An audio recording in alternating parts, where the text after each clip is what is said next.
Hello dear. तो आज की इस वीडियो में नेक्स्ट वीडियो है जो कि आपका थ्योरी और कंसेप्ट का वीडियो होने वाला है। आप लोग देखिए जो आपके एग्ज़ाम के लिए महत्वपूर्ण टॉपिक है, मैं सोचता हूँ कि सबको कवर कर लूँ और आपको जो है आगे दिक्कत ना हो। ठीक है, चीज़ों को आप समझें। और ऐसा नहीं है कि सिर्फ यही एग्ज़ाम के लिए जो है आपको ये सारे चीज़ पढ़ने हैं तो आपको जो है अच्छा होगा, नहीं, आगे भी इन फ्यूचर भी कोई एग्ज़ाम आप देते हैं नर्सिंग का कंपटीशन का तो आपको जो है वहाँ भी बेनिफिट मिलेगा अगर इन सब चीज़ों को जानकारी आपको हो जाता है तो। ठीक है, तो चलिए आज की इस वीडियो को ऐसे ही हम जो है फिर से लेकर आए हैं और फिर से जो है हम लोग यहाँ पे आज शुरू करने वाले हैं। तो चलिए करते हैं शुरू। ठीक है, देखिए कह रहा है आज हम लोग लेकर आए हैं रुधिर के ऊपर, कार्पसल्स के ऊपर, यानी ब्लड कार्पसल्स जो रक्त अणु होता है, जो रक्त रुधिर होता है, उसके ऊपर हम लोग लेकर आ रहे हैं। ठीक है, तो जो हम लोग रुधिर के बारे में देखेंगे, देखिए रुधिर से आपके क्वेश्चन एग्जाम में बनता है और बनेगा भी। तो आज की हम सारे टॉपिक, सारे पॉइंट को रुधिर से रिलेटेड क्लियर करेंगे। ठीक है, सबसे पहले आपको ये समझना है कि जो रुधिर है यानी जो अपन ब्लड है, ब्लड जो है क्या। देखिए ब्लड जो होता है यह एक तरल संयोजी ऊतक होता है, यानी कहने का मतलब है यह एक आपका तरल टाइप का होता है। जैसे हम लोग जानते हैं तरल ठोस गैस होता है, तो हमारा ब्लड एक प्रकार का तरल कनेक्टिव टिश्यू है, तरल संयोजी ऊतक है। ओके, तथा प्राकृतिक कोलाइड तथा यह प्राकृतिक कोलाइड है। ठीक है, कोलाइड है जिसके दो अवयव है, जिसके क्या है, दो अवयव है। तो ब्लड के अंदर मुख्यतः दो घटक होते हैं। ठीक है, एक पार्ट होता है प्लाज्मा का और एक पार्ट होता है ब्लड सेल का यानी रक्त कोशिका का। ठीक है, जिसे हम लोग ब्लड कार्पसल्स, रक्ताणु भी कहते हैं, रक्त के अणु। ठीक है ना। तो ब्लड को दो पार्ट बांटा गया है, प्लाज्मा, रक्त कोशिका। ठीक है ना। अब प्लाज्मा जो होता है, यह प्लाज्मा जो होता है रक्त के, मान के कोई भी चीज़ अगर 100% है तो ब्लड अगर 100% ब्लड में बात किया जाएगा तो लगभग 55 से 60% जो है आपके होते हैं क्या चीज़, प्लाज्मा। पूरे ब्लड का 55 से 60% जो है प्लाज्मा रहता है। बाकी का जो आपका जो बच जाएगा 40 से 45% वह आपका होता है ब्लड कार्पसल्स। ठीक है, अब ये ब्लड कार्पसल्स जो होता है इसमें आपका आरबीसी, डब्ल्यूबीसी और प्लेटलेट पाया जाता है। ठीक है ना। प्लाज्मा 55 से 60%, 40 से 45 आपका ब्लड कार्पसल्स, रक्त कोशिका होगा। ठीक है, प्लाज्मा का कार्य है, इसका प्लाज्मा का कार्य है CO2 कार्बन डाइऑक्साइड, हार्मोन एवं अपशिष्ट को ले जाने का कार्य करता है। प्लाज्मा क्या करता है, प्लाज्मा करता है कार्बन डाइऑक्साइड, हार्मोन और अपशिष्ट को ले जाने का, ढोने का काम करता है। तो प्लाज्मा ये है। अब विस्तृत रूप से पढ़ना है आपको रक्त कोशिका के बारे में, जो पूरे ब्लड का 40 से 45% भाग में रहता है। ओके, देखिए अब जब ब्लड कार्पसल्स पढ़ते हैं, रक्ताणु पढ़ते हैं, तो इसे 3 भागों में बांटा गया है। 3 भाग। ठीक है, 3 भाग यहाँ पे है। एक भाग है आरबीसी जिसे रेड ब्लड सेल, लाल रक्त कोशिका कहते हैं।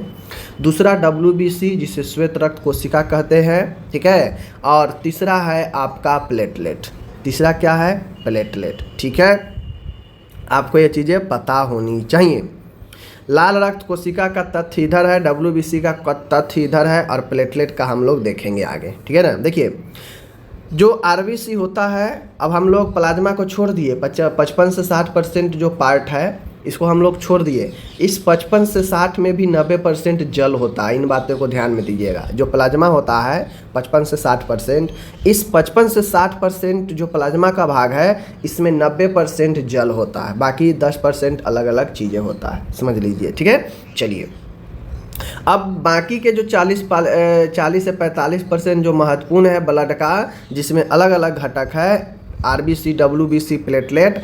इसमें डब्ल्यूबीसी के बारे में समझिए। डब्ल्यूबीसी आकार इसका गोलाकार होता है। ठीक है, इसमें केंद्रक नहीं होता है, केंद्रक न्यूक्लियस जो होता है अब्सेंट होता है। ठीक है, हीमोग्लोबिन नामक लाल वर्णक के कारण रक्त का रंग लाल पड़ता है। अब आरबीसी लाल इसीलिए होता है कि इसमें हीमोग्लोबिन नामक एक लाल वर्णक होता है जो लाल बनाता है, समझ लीजिए, हीमोग्लोबिन के कारण। आगे है आरबीसी का जीवन काल 120 दिन होता है, एवरेज ध्यान दीजिएगा। रक्त का पीएच जो होता है 7.35 से 7.45 रक्त का पीएच होता है, पीएच वैल्यू। ठीक है, पुरुषों में आरबीसी की बात किया जाएगा यहाँ पे, तो लगभग देख लीजिए यहाँ पे आप लोग पुरुषों में इतना जो है होता है और महिलाओं में इतना होता है, ठीक है। इन चीज़ों को ध्यान में रखना है। ओके, चलिए, पुरुषों में थोड़ा सा ज़्यादा होता है, महिलाओं में थोड़ा सा कम होता है, आपको पता है। अब आते हैं डब्ल्यूबीसी के। डब्ल्यूबीसी का आकार अनियमित होता है, जैसे ये गोलाकार है लेकिन इसका अनियमित होता है, इरेगुलर शेप में होता है। इसमें डब्ल्यूबीसी में केंद्रक होता है, यहाँ पे केंद्रक नहीं था, समझ लीजिए, ठीक है। संक्रमण से शरीर को रक्षा करना, डब्ल्यूबीसी का काम है संक्रमण से लड़ना, बाहरी एंटीजन को जो है बॉडी में प्रवेश करने से रोकना। ओके, इसका जीवन काल 120 यहाँ पे था, तो यहाँ पे 1 से 4 दिन होता है डब्ल्यूबीसी का जीवन काल, ठीक है।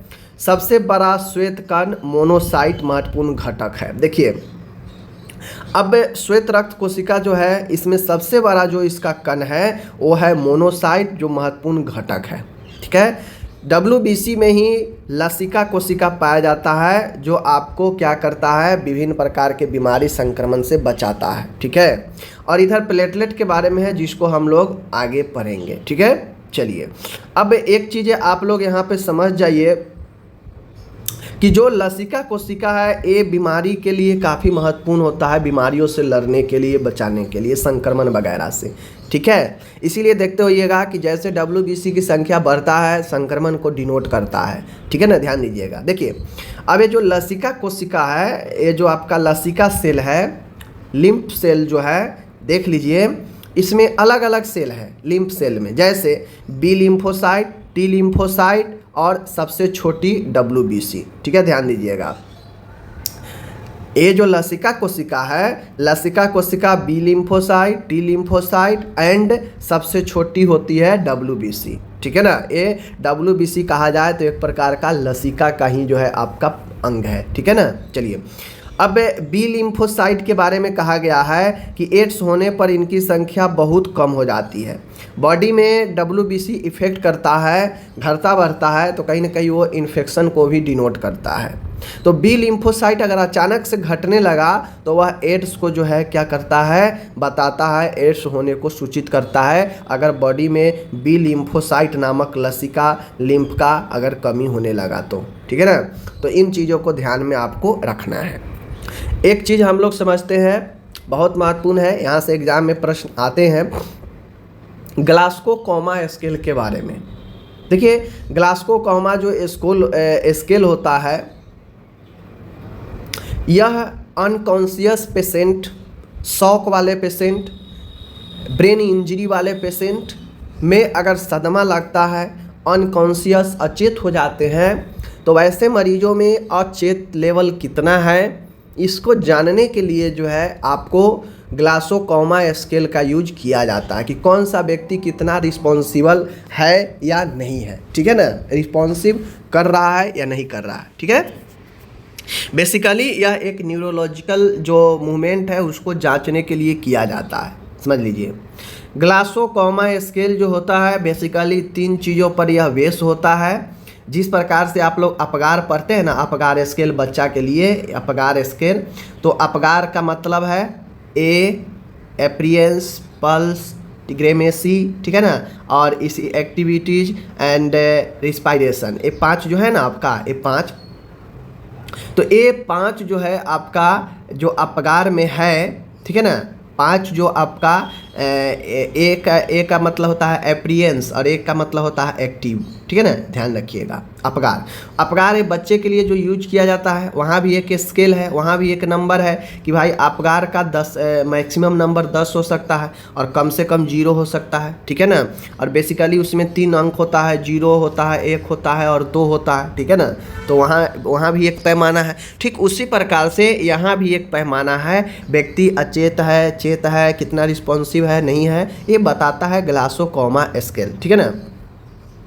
इसमें basically EVM, E for I opening, V for verbal response and M for motor response, ठीक है। ये 3 चीज़ों को देखा जाता है, आकलन किया जाता है और उसी अकॉर्डिंग नंबर दिया जाता है, ठीक है। चलिए, अब जो एक बातें समझ लीजिए, आई ओपनिंग में कुल 4 अंक तक दिए जाते हैं, 1 से लेकर 4 तक। वर्बल रिस्पॉन्स में 1 से लेकर 5 तक अंक दिए जा सकते हैं। और आगे है आपका यहाँ पे मोटर रिस्पॉन्स, जिसमें 1 से लेकर 6 तक दिए जा सकते हैं। ठीक है, एक बात समझ लीजिए, ग्लासोकोमा स्केल में इसे शॉर्ट में आपको GCS भी लिख देगा और इसका फुल फॉर्म पूछ देगा, तो ग्लासोकोमा स्केल याद रखिएगा।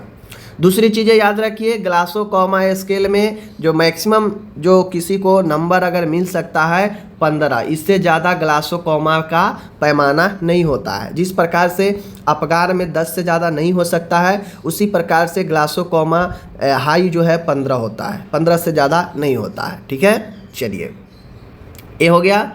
अब ये 3 चीज़ों को आपको देना है, आँख खुलना, वर्बल रिस्पॉन्स यानी मौखिक रिस्पॉन्स, और मोटर रिस्पॉन्स मतलब हाथ पैर का जो है मारना, ये मूवमेंट, ये मोटर मूवमेंट को बताता है। ठीक है ना, चलिए ग्लासोकोमा स्केल में आप लोग देख लीजिए यहाँ पे इसका पैमाना।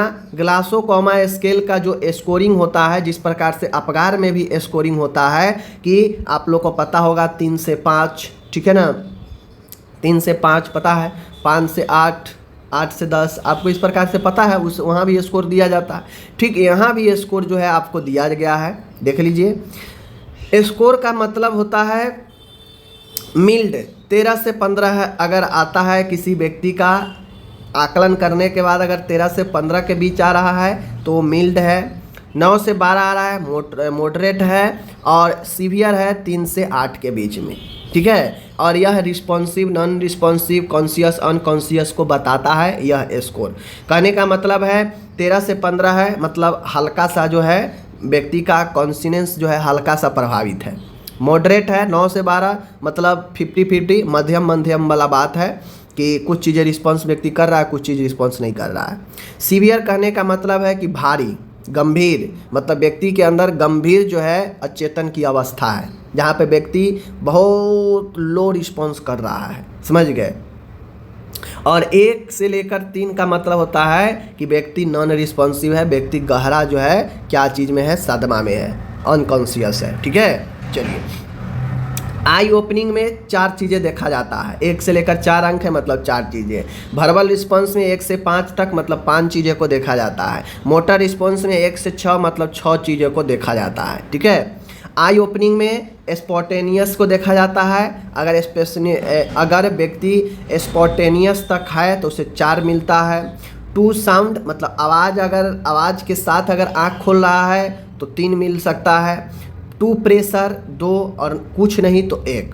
और ये वर्बल रिस्पॉन्स में इसी प्रकार से, ओरिएंटेड में 5, कन्फ्यूज है 4, वर्ड है 3, साउंड दे रहा है तो 2 और कुछ नहीं है तो 1, कुछ नहीं में 1 मिलता है, समझ गए। और ऑवेस कमांड, मोटर पर देखिए ऑवेस कमांड 6, लोकलाइजिंग 5, विड्रॉल 4, एब्डोर्मल फ्लेक्शन 3, एक्सटेंशन 2 और नॉन में से 1। ये सब बताया है कि कब जो है व्यक्ति क्या दर्शाएगा तो उसको कितना अंक मिलेगा। आप कितना भी कर लीजिएगा, 15 से ज़्यादा नहीं होने वाला है। ठीक है, 15 से ज़्यादा नहीं होगा, समझ गए। मतलब आपको सीधा सीधा समझना है, 4, 5, 9 और 6, 15।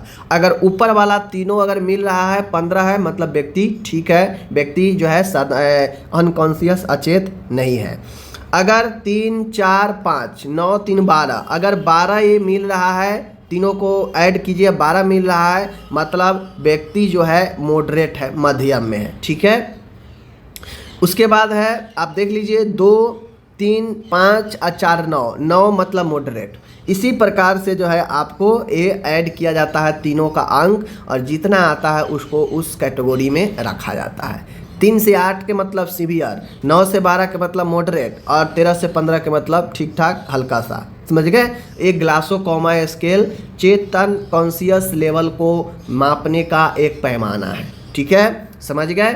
चलिए आगे हम लोग कुछ चीज़ें देख लेते हैं और देख लेते हैं। देखिए इधर प्रोटीन है और इधर प्राप्ति एवं कार्य है। देखिए प्रोटीन जो है हमारे शरीर के लिए काफ़ी महत्वपूर्ण होता है, सब लोग जानते हैं प्रोटीन जो है हमारे बॉडी के लिए कितना महत्वपूर्ण है।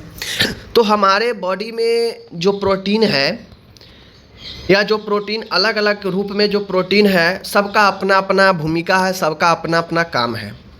तो ये प्रोटीन है और यहाँ पे आप लोग देख सकते हैं आप लोग प्रोटीन में है ग्लोबिन। ग्लोबिन प्रोटीन का नाम आप लोग सुने होंगे, नहीं सुने हैं तो जान लीजिए। ग्लोबिन यह रुधिर में पाए जाने वाला प्रोटीन है। ग्लोबिन कहाँ पाया जाता है? रक्त में। यह हीमोग्लोबिन के रूप में ऑक्सीजन का संवहन करता है। ग्लोबिन क्या करता है? हीमोग्लोबिन Hb के रूप में ऑक्सीजन का संवहन करता है, ढोता है। ठीक है, ध्यान दीजिएगा। साइटोक्रोम, साइटोक्रोम भी एक प्रोटीन है, समझ लीजिए, जो कोशिका के माइटोकॉन्ड्रिया में पाया जाता है। यह श्वसन प्रक्रिया को पूर्ण करने में सहायता करता है। तो साइटोक्रोम भी एक प्रोटीन है जो श्वसन प्रक्रिया को पूर्ण करने में मदद करता है और माइटोकॉन्ड्रिया में पाया जाता है, समझ लीजिए। एंटीबॉडीज, एंटीबॉडीज जो होता है यह भी एक प्रोटीन है और यह मुख्यतः सुरक्षात्मक प्रोटीन है। यह भी एक प्रोटीन है। यह हानिकारक पदार्थों तथा आक्रमणकारी जीवाणुओं से शरीर की रक्षा करता है। जैसे कोई भी एंटीजन, कोई भी सूक्ष्मजीव बॉडी में प्रवेश करता है तो हम एंटीबॉडीज ही जो है लेते हैं वैक्सीन के रूप में, तो हमारे सूक्ष्मजीवों से मदद करता है। तो बेसिकली वो भी एक प्रोटीन ही होता है। ठीक है, चलिए आगे देखिए। आगे अपन है कोलेजन। कोलेजन एक आप लोग नाम सुने होइएगा, कोलेजन। कोलेजन बेसिकली कोलेजन एक प्रोटीन है। यह तंतुमय संयोजी ऊतक के निर्माण में प्रयुक्त होता है। कोलेजन जो होता है, जहाँ भी कोलेजन शब्द आएगा समझ लीजिएगा कि यह जो है कनेक्टिव टिश्यू के रिगार्डिंग में बात हो रहा है, समझ गए। यह अस्थि कार्टिलेज के आधार पदार्थ का निर्माण भी करता है। यानी कोलेजन तंतुमय, समझ गए, तंतुमय संयोजी ऊतक का तो निर्माण करता ही है, फाइबर वाला। साथ में यह अस्थि और कार्टिलेज के आधार जो होता है उसके पदार्थ का भी निर्माण कोलेजन करता है। तो कोलेजन बेसिकली एक प्रोटीन है जो फाइबर, कनेक्टिव टिश्यू और आपके अस्थि और कार्टिलेज के मदद करता है, समझ लीजिए। केराटिन, केराटिन भी एक प्रोटीन ही है। यह आपके त्वचा, बाल, नाखून, सींग, खूर के निर्माण में सहायक होता है। केराटिन नाखून हो गया, बाल हो गया, खूर हो गया, ठीक है ना, त्वचा हो गया, इन सब के निर्माण में केराटिन काफ़ी महत्वपूर्ण होता है, समझ गए। और केराटिन भी एक प्रोटीन है। फाइब्रोन, फाइब्रोन के भी नाम आप लोग सुने होंगे। फाइब्रोन भी एक प्रोटीन है। यह रेशम तथा मकड़ियों के धागे का निर्माण करती है। फाइब्रोन भी एक प्रोटीन ही है जो रेशम और मकड़ियों के जो धागा होता है उसका निर्माण करता है। देखते होइएगा जहाँ पे बहुत सारे जो है आपको मकड़ी का जाल जो बनता है वो बेसिकली एक प्रोटीन फाइब्रोन से ही बनता है, समझ लीजिए। ठीक है। ग्लोबिन रुधिर में पाया जाता है। ग्लोबिन का काम है, हीमोग्लोबिन जो होता है हीमोग्लोबिन के रूप में ऑक्सीजन को संवहन करता है। साइटोक्रोम का काम क्या है? माइटोकॉन्ड्रिया में पाया जाता है। यह श्वसन की क्रिया में सहायता करता है। एंटीबॉडी बॉडी से सुरक्षा करता है, ठीक है, यह एक सुरक्षात्मक प्रोटीन है। कोलेजन क्या है? तो भाई ये कोलेजन फाइब्रस तंतुमय जो है आपके संयोजी ऊतक का निर्माण करता है। साथ में जो बोन है, जो कार्टिलेज है, उसके बेस का भी निर्माण करता है। केराटिन बाल, खूर, नाखून, इन सब को निर्माण करता है। फाइब्रोन रेशम और जो मकड़ी होता है उसके निर्माण करता है। तो इन चीज़ों को ध्यान में रखना था, ठीक है। अब आ गया यहाँ पे इलास्टिन। इलास्टिन, इलास्टिन भी आप लोग नाम सुने होंगे। Elastin, elastin, elastin. तो इलास्टिन भी यह एक तंतुमय प्रोटीन है, समझ गए। इलास्टिन भी एक तंतुमय प्रोटीन है जो लिगामेंट्स व रुधिर वाहिनियों के पीले ऊतक में पाया जाता है। इलास्टिन जो होता है, इलास्टिन ये भी एक तंतुमय प्रोटीन ही है जो लिगामेंट और जो ब्लड का वेसल्स है उसके पीले ऊतकों में पाया जाता है। इसी के कारण यह लचीलापन होता है, समझ लीजिए, यह लचीलापन प्रदान करता है, ठीक है। एक्टिन एवं मायोसिन, एक्टिन एवं मायोसिन भी एक आपका प्रोटीन है। जहाँ एक्टिन मायोसिन का बात आएगा समझ जाइएगा वो तो प्रोटीन है। ये सभी कंकालीय पेशियों में संकुचनशीलता के लिए उत्तरदायी है। अब जो कंकाल पेशी है, जो स्केलेटन मसल्स है, उसमें यह जो है लचीलापन संकुचन के लिए उत्तरदायी है, कंट्रैक्शन के लिए उत्तरदायी है एक्टिन और मायोसिन, ठीक है। ग्लेडिन क्या है, यह गेहूं में पाई जाती है। ग्लेडिन यह भी एक प्रोटीन है जो गेहूं में पाई जाती है। जिन यह मक्का में पाए जाने वाला प्रोटीन है। ग्लोबुलिन, ठीक है ना, ग्लोबुलिन क्या है, यह अंडे में पाए जाने वाला प्रोटीन है। केसिन यह दूध में पाए जाने वाला प्रोटीन है। ग्लूटेन्स यह अनाज में पाया जाता है। हिस्टोन, देखिए हिस्टोन महत्वपूर्ण है, आप लोग बहुत नाम सुने होगा हिस्टोन, तो हिस्टोन एक बेसिकली प्रोटीन है। यह आनुवांशिक लक्षणों के विकास एवं वंशागति का नियंत्रण करता है। यह न्यूक्लियो प्रोटीन है, समझ गए। प्रोलैमिन्स यह दालों में पाए जाने वाला प्रोटीन है। फाइब्रिनोजेन तथा थ्रोम्बिन, आप लोग नाम सुने होइएगा, फाइब्रिनोजेन तथा थ्रोम्बिन यह चोट या घाव होने पर रुधिर का थक्का बनाकर रक्तस्राव को रोकता है, जो कि एक प्रोटीन है, समझ लीजिए। एक बार और समझिए, इलास्टिन क्या है, तो इलास्टिन बेसिकली लचीलापन देता है। यह आपके लिंगामेंट और आपके जो ब्लड वेसल्स होता है वहाँ पे जो पीले ऊतक है उसमें पाया जाता है। एक्टिन एवं मायोसिन क्या है, तो जितने भी कंकाली पेशी है उसमें संकुचन के लिए उत्तरदायी होता है यह प्रोटीन। ग्लेडिन गेहूं में पाया जाता है, जी फॉर ग्लेडिन और जी फॉर गेहूं, याद रखिएगा। जिन क्या है, यह मक्का में पाया जाता है। ग्लोबिन क्या है, ग्लोबिलिन क्या है, यह अंडे में पाया जाता है, ठीक है। केसिन दूध में पाया जाता है। ग्लूटेन्स अनाज में पाया जाता है। हिस्टोन यह आनुवांशिक लक्षणों के लिए उत्तरदायी होता है, वंशागत के लिए, ठीक है। प्रोलैमिन्स क्या है, दालों में पाया जाता है। और फाइब्रिनोजेन तथा थ्रोम्बिन तो जानते हैं कि यह जो है चोट घाव होने पर रुधिर का थक्का बना के रक्तस्राव को रोकता है, ठीक है। तो इस प्रकार से मैंने कुछ प्रोटीन और कहाँ पाया जाता है, क्या काम है उसका वो बताएं। और दूसरी चीज़ें मैंने आपको ग्लास्को कॉमा स्केल के बारे में मैंने बताया।